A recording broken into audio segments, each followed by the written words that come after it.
So more or less, these are the visible steps. But there is a password which is stored by one of the programs mentioned before, and the cryptographical algorithm is a kind of one-way mapping. So if you get your password from a database or DB table, then you should have some difficulties in order to restore the password. And in better places, some additional salt is mixed to the password so that it tries to slow down the opportunities for cracking it up. Checking password is very similar. The hash is compared with stored hash, and if they are identical, then a user may be logged in, and the hashing algorithm does not only determined by the cryptographical operation, but also cryptographical mapping and formatting beforehand. It has an importance, you will see through an example. Why cracking passwords? First of all, security audit is the main purpose for cracking a password. We would like to test if our users use safe passwords. And the other one is a kind of pen test, a kind of burglary test, when we get hold of the password of other users, and we would like to get some authorization with the cracking of other users' passwords. Then password crackers comes very handy. Either we load a software down or we buy a proper password crackers. But what if we don't have any password cracker, which normally happens when the hashing algorithm is not known, no one has published it, no one has written a cracker. First example is a source code test, what is in the Apache Derby database. It's a very small DB manager written in Java. It can work in embedded client-server mode, and in client-server mode it can identify the user on the basis of the password. You can see the proper setting, and you can see that we started our Derby database server, which will just listen in port 1225, and then we use a client, and then we create a user whose name is test0, password test12, and then we ask for the new password. These are not standard SQL instructions, but this is how it works in the Derby. Password is a hexadecimal value not meant for human use. We would like to know about these values, so we load the source code, we look for the password text, and then we will generate this encrypt password function, or we will find this or search for this encrypt function. This is an SRA type of encryption. And before that, there is a conversion, a simple cycle or loop. All of the characters of the password is decomposed into upper 4 bits and lower 4 bits, and it stores it. And the loop is incremented after every step, but the cycle variable, the loop variable, is used in 2 instructions, one after the other, which will result in the following thing. Each and every character, with the exception of the last one, then the upper 4 bit of the previous lower 4 bit will be overwritten by the upper 4 bits, and you can see that we will lose data here as the bottom box overrides the top box. These are the consequences. ASCII code table is here in one column from capital A to capital O. We have the same upper 4 bits. So If anyone is given in the password, then we can see some examples of it. If a password consists of several characters or number of characters, then we don't only have 16 similar passwords, but several times 16 similar passwords with the generation of the same hash. And Derby will let us in together with the same type of user or the similar user. So let's take 8-character password from lowercase, uppercase letters and numbers. And then the total number is 2 times 10 to the power of 14. And the whole search in a video circuit board, which is relatively recent and quick enough, takes 21 days. And if we use the hex byte transformation in Derby, then it is drastically reduced to 0.23 seconds. Only 7 zeros must be written as the power of 10, and only 0.23 seconds is the time of total search. You can see that the ratio is 1 to 8 million. At least the computation need went down to this level or in this proportion. In May, the next version was released, which corrects this indexing error, and also an announcement was given with it, where they try to discourage us to use built-in authentication and not recommend it anymore. Instead of they recommend alternative versions, site-based database handling. Let's speak about reverse engineering. In the case of programs, we have 2 branches, one live analysis, the other branch is offline analysis. Debugger is the live and disassembler is the offline type, monitoring tools in the first case. If somebody knows these internal tools, then he will know that for the running of a program, we really can perform a real-time analysis or monitoring what kind of network operations is performed by the program. This is online live analysis. Offline uses a disassembler. So we use the eggs. We try to disassemble the eggs lines back to C code. It seems to be reliable and functioning well, but nobody has yet implemented it or prepared it. A database is a large, complex program. For example, in the case of site-based exa and DLL consists of several thousands of assembly statements or instructions, and it is not possible for us to check each and every assembler instruction because it is out of human scale. But instead, we would like to have a comprehensive picture of this, what the code section is doing, with what purpose, and then I set up a theory about inputs, outputs, functioning, which can also be seen from a debugger, and then this theory is tested, this hypothesis is tested, and if this hypothesis doesn't hold true, then I just search a little more in the code, modify it, and I keep repeating this cycle till I am proved right. Sitebase is a database handler for a large corporation.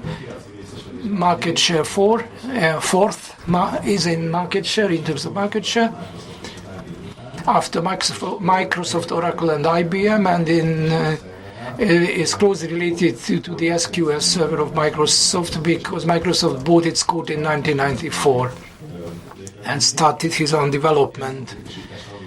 Password encryption, 2 types of algorithms, CPROP and SHA-256.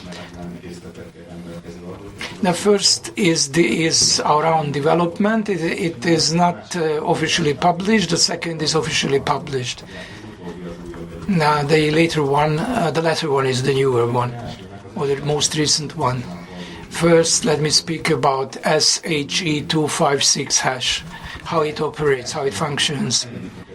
First, I start a Sybase database from Windows or a simple command line, and I step in, I enter, look for login password. And this is the algorithm which authenticates it or delimits it. I ask for the password from the table, the appropriate table, and there are these long sequence of bytes. Always start with a constant, C007, and the rest of the number of bytes is identical with the output +8. Which will be SAL, if I understood it correctly, speaking extremely fast. Let's check how it works. We should find entry points to the program where we can catch that part of code segment where the conversion takes place. We can find the system calls or look for system calls, input-output, writing out inputs and outputs, or network file operations. For example, in the case of a cryptographic algorithm, is looking for known constants in order to find the entry point. And then we will check the description of Sybase in the algorithm. It is a simple conversion of the password, 16-bit conversion. And then sort is just added to the result or linked to the result. And no matter how we try to reproduce it, it will never come out what is actually being stored in the database. If we take a look at the description of this algorithm SHA, then lots of constant numbers, constants can be identified because the algorithm in its last steps uses these numbers. And on the screen we can see the memory space for one constant. We load in our debugger, start it, and then we just jump to the process of the operating system which runs the database handler. And because of the peculiar feature of the interprocessors, bytes appear in reverse order as opposed to the descripted ones. So everything happens within 4 bytes. This is the conversion or the reversing. And then this is a constant, and we will also find many other constants, but this is our useful constant. We set a memory breakpoint to the debugger. So the application wants to access these bytes, and the debugger will stop and shows us how far it has gone. This is the memory breakpoint. We change the password for a user, and the database handler must carry out an encryption or hashing, and these are the last steps of the 256. We know that it was an HL256. We have a stack called stack function. Debugger will try to restore on the basis of the stack values and those function calls that happened before. These are the list of the embedded function calls. And one of these calls uses or contains our password as a parameter. The next step is to find the instruction which calls this function. And here we put an instruction breakpoint in, or insert a breakpoint. And if we inserted this breakpoint and the program has stopped, then debugging is going on stepwise. and there is a call. This is our converted password, lots of zeros and then 8 bytes at the end. This is the salt, because when we inquire about the passwords from the database, then next to the encrypted hash we will find these 8 bytes. If we just count the number of 0, then we will exactly know how long it is, what its length is. And then we can check our hypothesis, and then where we get is the fact that hash will also be found in the database, so our reconstruction was right. These are the details. For security is safe. And then with Laszlo Tóth, my colleague, we developed a cracker under a relatively short time, and then OpenSSL is the library or the directory code where you can find, and there was some replacement here and some modification of the encryption and hash algorithm. This can be downloaded from this homepage. Good. Well, from now on, we'll take a bigger bite into the reverse engineering of this unknown algorithm. And we need to know, and this is a stumbling block. The old Sybase version is not available, and the current version is not supportive of this. No longer allows for SIPROP. I understand that Sybase 12 is still being used, and it supports this algorithm, so it still is of practical use.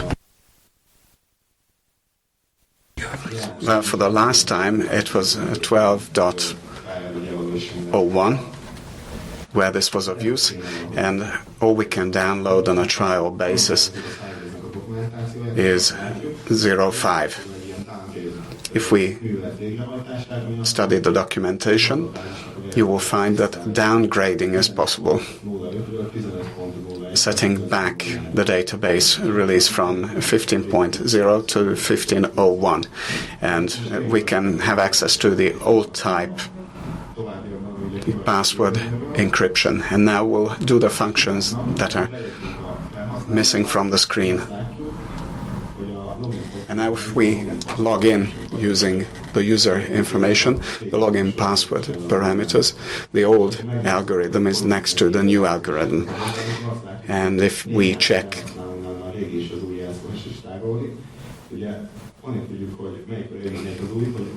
the password encryptions, we will find the old encrypted and the new encrypted versions side by side.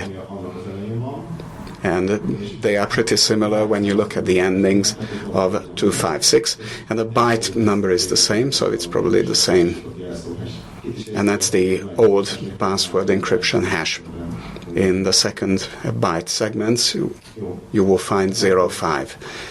It's a similarity. So we try to analyze what's going on. We start debugging the old password encryption algorithm, and there's a function call. The output is 64 bytes, and the last 28 bytes is included in the old hash in the database. Now we get inside this, and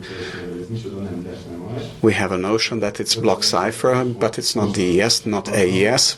No specific constants are found, and we must come up with a way of identifying it. When we've run out of possibilities, we get IDA-free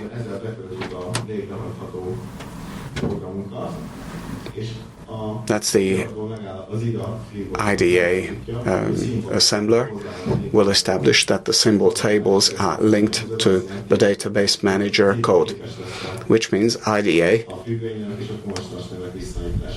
can restore the function and source names. until IDA parses these exe files.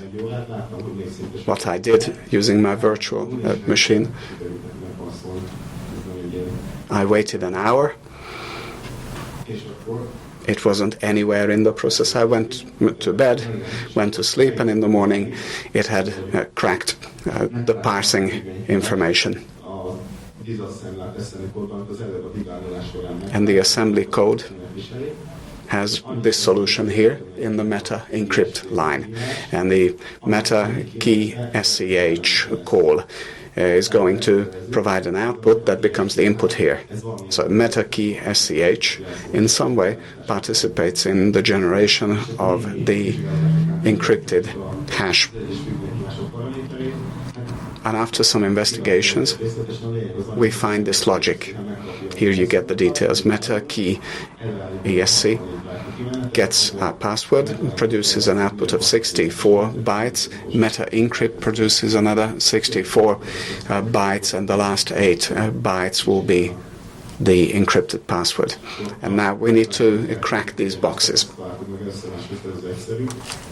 Meta encrypt first gave us these clues, and these are the simpler things, about 80 assembly instructions. There are 5 function calls, so it's not only 80 instructions, but there are calls embedded, and there are further embedded calls. And about conditional jumps, we have approximately 7. Now we look at the backward engineered assembly code. We notice 2 things. First, here's an interesting 4-letter acronym, FEAL. That's a block encryption algorithm. Those of you knowledgeable about encryption will know this, and it's not really used anymore. And also, there is a constant string, a const string, which is the input for the encryption. Now, let me say a few words about FEAL. It goes back to 87. It was a replacement for the DES algorithm, just as secure but faster to compute. It's based on Feistel networks, and there's a key scheduling portion followed by the encryption-decryption phase. There is lots of different alternatives which vary as to the number of key size and also the cycle numbers, the algorithm cycles, that is, and the X is the latest version. Vulnerabilities were always uncovered in the last one. Whenever a new one was published, another vulnerability was always exposed, and they got fed up with it, and they made it not recommended for use. Now, which FEAL version is in Sybase? I try to give you a brief summary.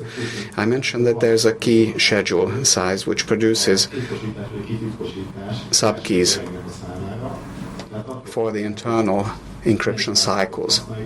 Depending on which release we are using, the number of internal cycles will be different. So the key scheduler's output is going to be different because the number of cycles will be different as well. So FEAL 8 has 38 such cycles and bytes, and that's a clear indication that we're talking about FEAL 8 as the algorithm here, and that's the string constant here, 8 blocks worth of data, 8 times 8 bytes, and that's a riddle.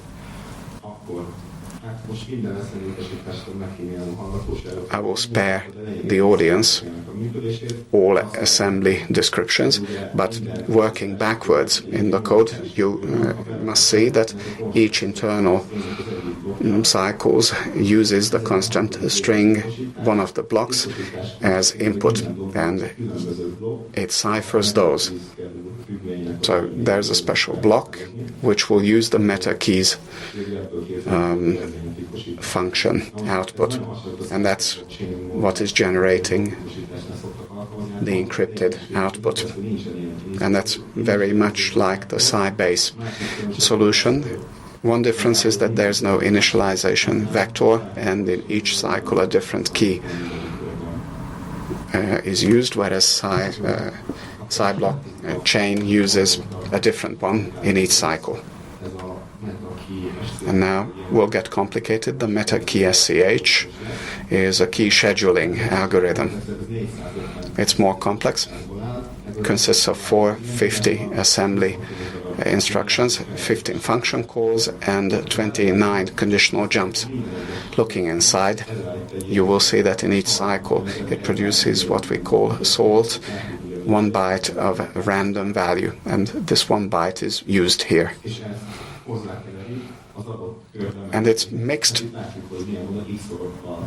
using XORs to the input of the next cycle.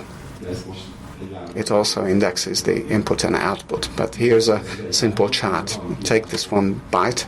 That's the result of the random call. It returns 1 byte.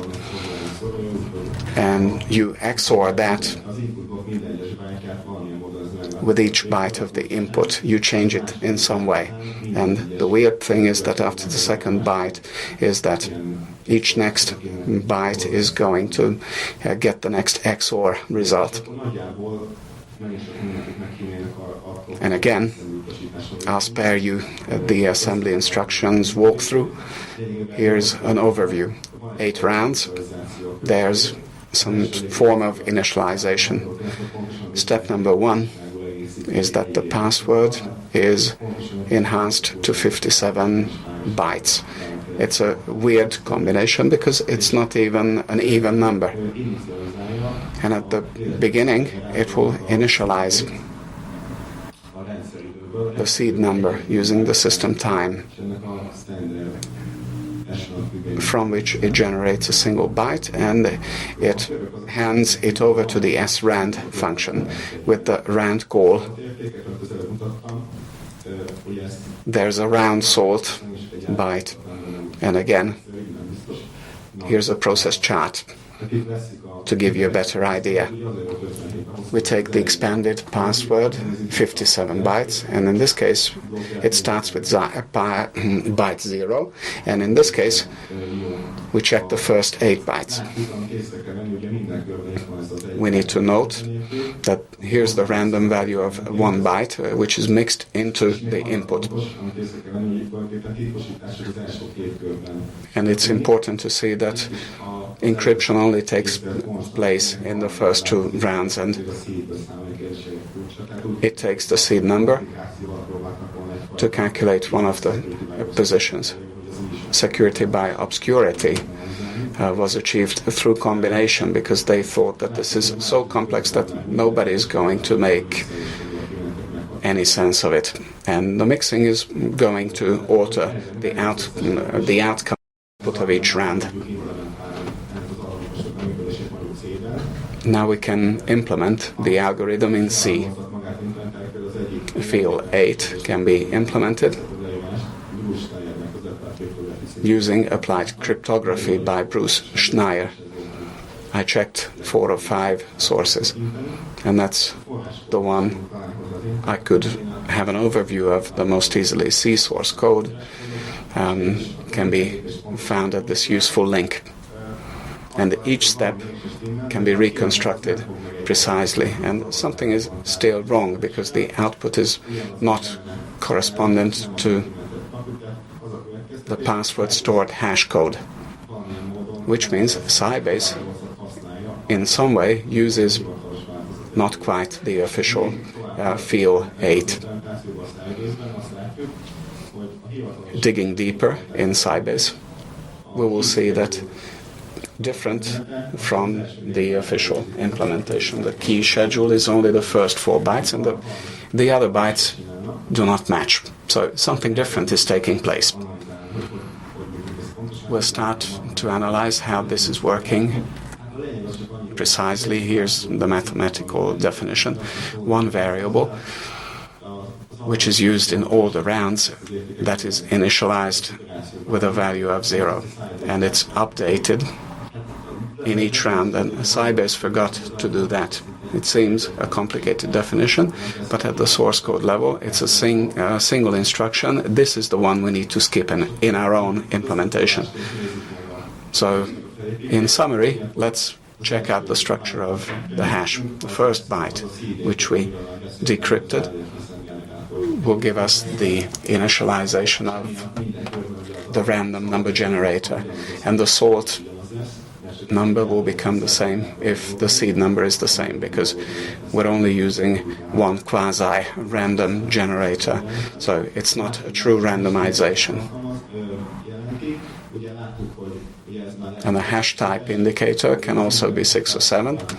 I saw on the internet certain versions in which there was 1 or 2. It must have been based on DES, so I couldn't use that for anything. I discarded it. And the last 28 bytes gives you the hash of the meta-encrypt result. So I've successfully backward engineered this code, and it's not been published, although I've heard that some security experts have this. So how do we crack our own password? All passwords operate in the following way. In some way, we'll have to produce TES passwords and format them using salt, and then generate the hash using cryptographic transformations. And if the password hash matches the hash to be cracked, that means it's the same as the original password of the user. How do we produce the TES passwords? One is to use a word list or brute force. You've all heard of this. There are two approaches. First, use intelligence to generate the password connected with the user data. As Alex and I spoke about this yesterday, he thinks that the more we crack passwords, the intelligent approach seems to be more conducive. And the Markov chain approach is the other interesting one. Take the words in the Hungarian language, and we collect statistics on consonants and vowels and their relative frequency. And also certain vowels followed by certain consonants. There are patterns, and probabilities can be assigned. So we can generate patterns which correspond to the statistics, and that's an interesting approach. Now, as to functionality of a password cracker, we don't just crack one single hash. In our security audit, we crack hundreds of passwords in parallel, so you must be able to process multiple passwords simultaneously. Not all crackers can do that. The other key feature is session handling. That means if we pause the process for whatever reason, because we want to use the machine for a different purpose, we don't want to use up all the resources, and then we can pause it and we can carry on where we left off. Well, these are the key prerequisites for being a good password cracker. How can we speed up the password cracking process? Method number 1 is all modern 86-based CPUs will include parallel execution units. We take an instruction and implement it using several bits of data. So the data pool will give us a chance to multiply execution speed. And of course, special instructions must be used. And that's one opportunity. The other one is to use the GPU, the graphic processor unit.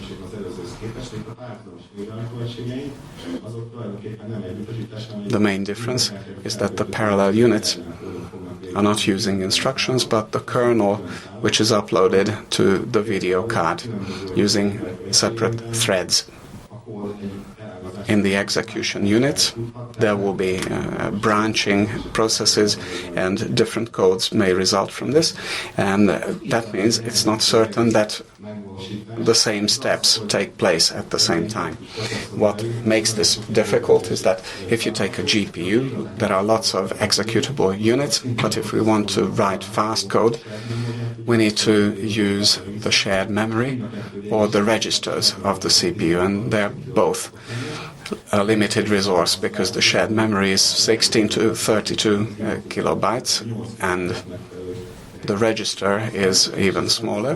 That's about the equivalent of 8 kilobytes.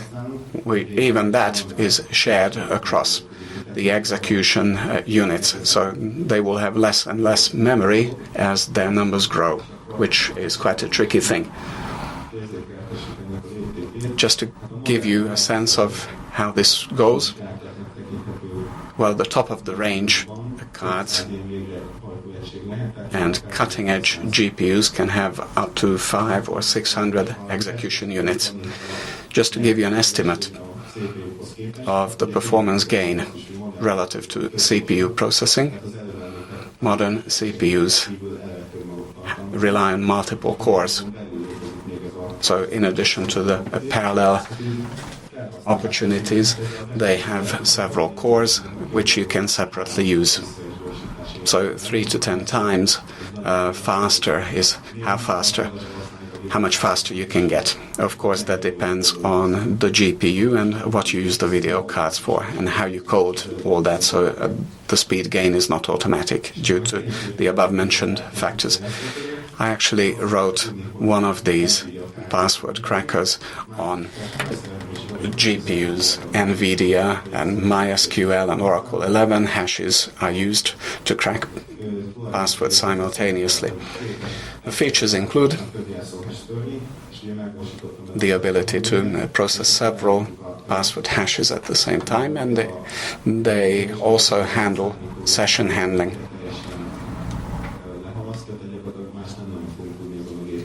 That, of course, means that password cracking is going to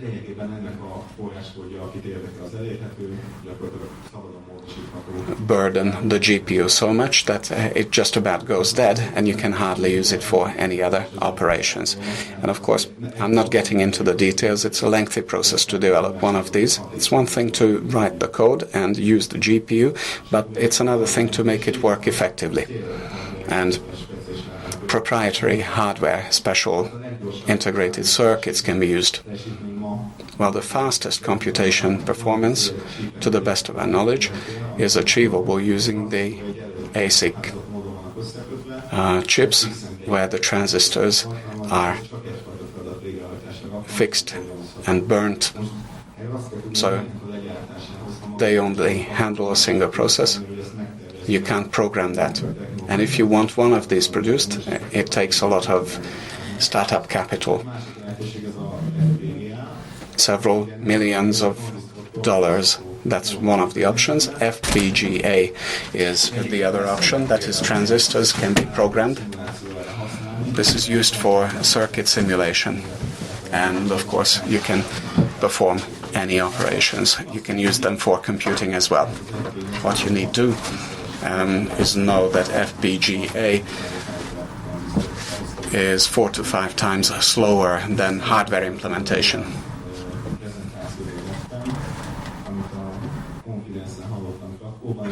I heard this in Krakow at the conference called Confidence, and I spoke to a colleague from the US producing proprietary hardware for cracking passwords. This is my personal opinion on the possible speed-ups. If we had a special purpose hardware, then we can make it faster.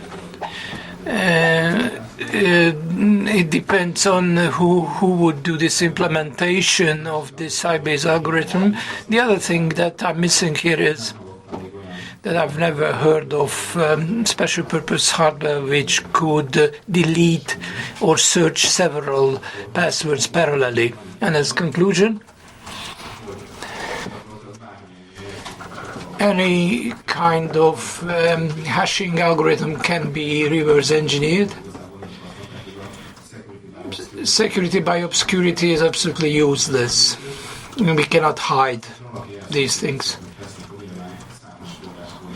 And on the surface we can find lots of source code which will help us in development, and we shouldn't start from scratch. Every technology has some advantages and disadvantages. If we have special purpose hardware, we may use brute forcing. If you would like to delete passwords within the framework of an audit, then even a simple CPU is useful. Thank you for your attention. So much about my presentation.